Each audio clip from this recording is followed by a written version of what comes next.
ছাত্র জনতার আন্দোলনে স্বৈরাচার সরকার পতনের পর পাঠ্য বইয়ে ব্যাপক পরিবর্তন এনেছে অন্তর্বর্তী সরকার।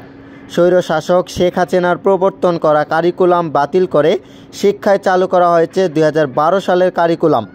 বিভিন্ন শ্রেণীর বইয়ে স্থান পেয়েছে ছাত্র জনতার জুলাই আন্দোলনের নানা কাহিনী, ছবি, কার্টুন সহ নানা বিষয়।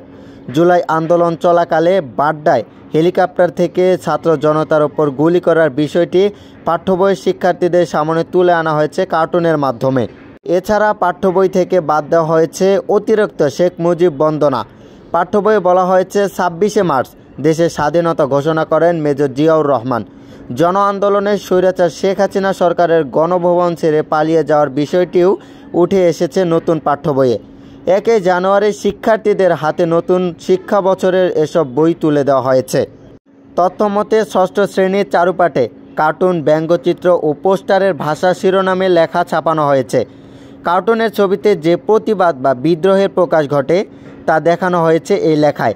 এখানে বলা হয়েছে 69 এর গণ অভ্যুত্থান থেকে শুরু করে 2024 সালের জুলাই গণ অভ্যুত্থান পর্যন্ত বারবার কার্টুনের প্রতিবাদ প্রকাশ দেখা গেছে।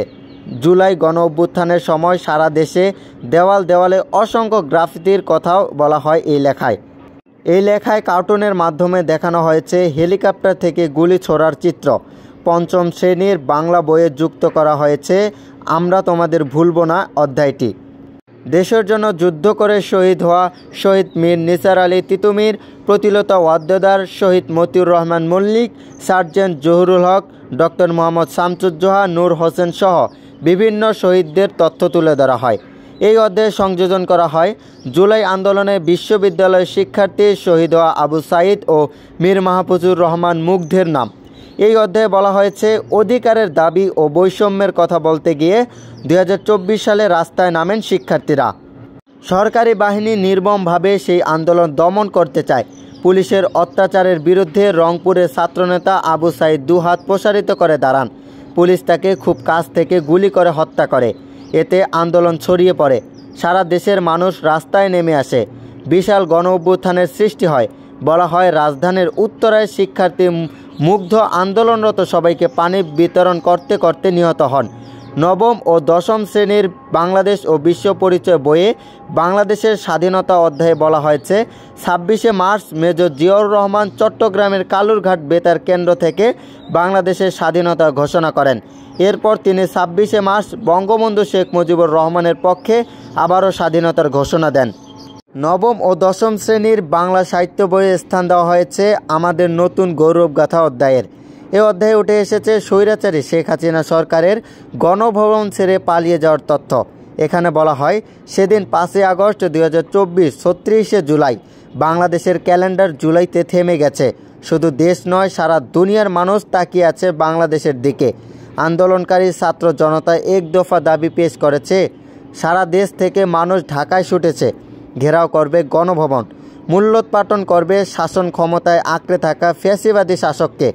কারফিউ উপেক্ষা করে ঢাকার উত্তরার পথে মানুষের দেখা মিলল। যাত্রাবাড়ির দিকে মানুষ জড়ো হতে থাকলো, ধীরে ধীরে নামল মানুষের ঢল। জনতা গণভবনে পৌঁছে যায় দুপুর নাগাদ। পতন টের পেয়ে স্বৈরাচারী শেখ হাসিনা পালিয়ে যায় দেশ ছেড়ে। এ অধ্যায়ে আরও বলা হয় 2024 সালের শুরুতে প্রশাসনের নির্বাচনের মাধ্যমে ক্ষমতা দখল করে সরকার। উঠে আসে বিভিন্ন বেসরকারি বিশ্ববিদ্যালয়, স্কুল, কলেজ, মাদ্রাসার শিক্ষার্থীদের অবদানের কথাও। এ অধ্যায়ে বলা হয় সরকার ঢাকা বিশ্ববিদ্যালয়ের হলগুলো বন্ধ করে দেওয়ার পর আন্দোলন কর্মসূচি গতি হারাতে পারত, কিন্তু বিভিন্ন প্রাইভেট বিশ্ববিদ্যালয়, স্কুল, কলেজ ও মাদ্রাসার শিক্ষার্থীরা তখন ব্যাপকভাবে এগিয়ে আসেন। পাঠ্য বইতে উঠে আসে আওয়ামী লীগের দীর্ঘ দুঃশাসনের কথাও। সামান্য দাবির কারণে নির্বিচারে নির্যাতন আর গুম খুন করা হয়েছে, এ তথ্য বলা হয় পাঠ্য বইয়ে। বছরের পর বছর ব্যাংকসহ বিভিন্ন আর্থিক প্রতিষ্ঠানের লুট হওয়াও উঠে আসে এই অধ্যায়ে।